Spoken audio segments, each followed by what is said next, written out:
Jadi memang perlu persiapan. Dan PHK itu salah satu tanda cinta Allah sama kita. Musibah itu salah satu tanda cinta Allah sama kita. Agar kita tidak bergantung sama manusia. Agar hati kita tidak bersandar kepada tempat kerja kita. Yang ngasih rizki bukan atasan kita. Bukan perusahaan kita, bukan kantor kita, bukan manajemen. Lah, yang ngasih rizki itu Allah. Innallaha huwar razzaq dzul quwwatil matin.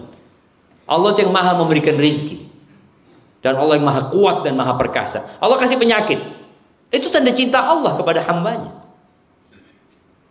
Ketika ada seorang yang datang kepada Nabi SAW, perempuan ini, hitam. Suatu hari Abdullah bin Umar, kalau nggak salah Abdullah bin Abbas, lupa nah, sedang di area tawaf situ. Ya Allah, mudah-mudahan kita bisa tawaf di rumah Allah. Dia lagi melihat ada perempuan yang sedang bersandar di Ka'bah. Dia ngomong sama muridnya, ala urika mra'atan min ahlil jannah. Engkau mau nggak aku kasih tahu perempuan penghuni surga? Mau lah katanya. Hadhihi sauda. Ini yang hitam tuh. Perempuan hitam ini. Atatin Nabi SAW. Dia pernah datang menjumpai Nabi SAW. Dia mengatakan, ya Rasulullah, inni usra wa atakashaf. Fad'ullah li. Ya Rasulullah, aku tuh kena ayan. Sorak itu bisa ayan, bisa kena jin ya. Dan aku biasanya kalau sudah datang tuh, itu tersingkap auratku. Mungkin dia terjatuh, kemudian tersingkap auratku, kata dia. Doakan supaya Allah nyembuhkan aku. Kata Nabi SAW dikasih pilihan. In syi'ti da'autullah laki an yashfiyaki.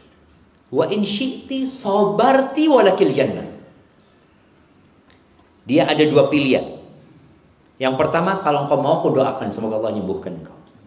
Tapi kalau engkau mau, engkau sabar dengan penyakit ini, engkau masuk surga. Milih mana perempuan ini jemaah? Kalau antum, ya sembuh masuk surga.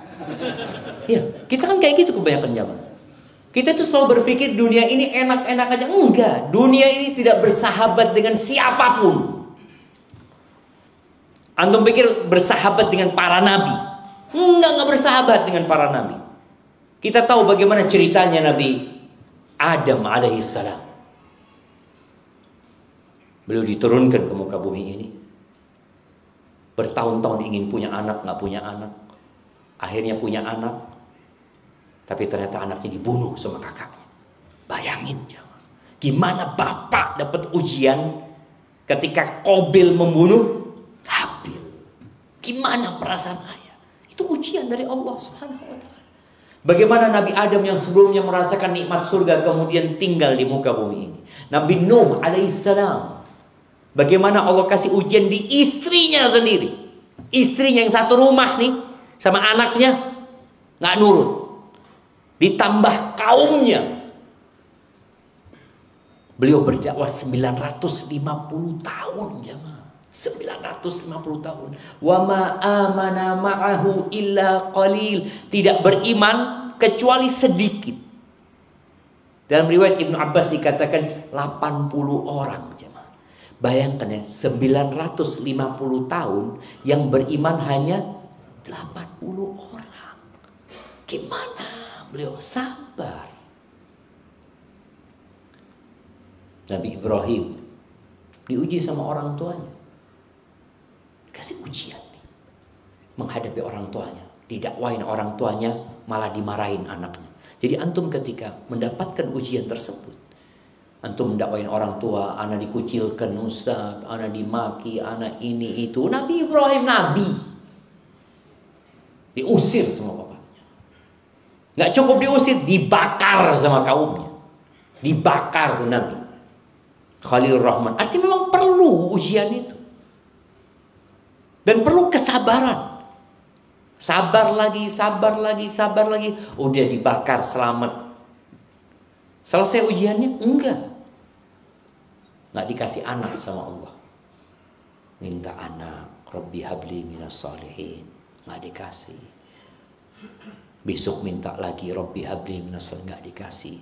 Tiap hari 1 tahun udah berdoa nggak dikasih. 10 tahun berdoa nggak dikasih. 30 tahun berdoa belum dikasih. 40 tahun berdoa belum dikasih. Baru dikasih umur 86 tahun. Baru dikasih. Sabar gitu.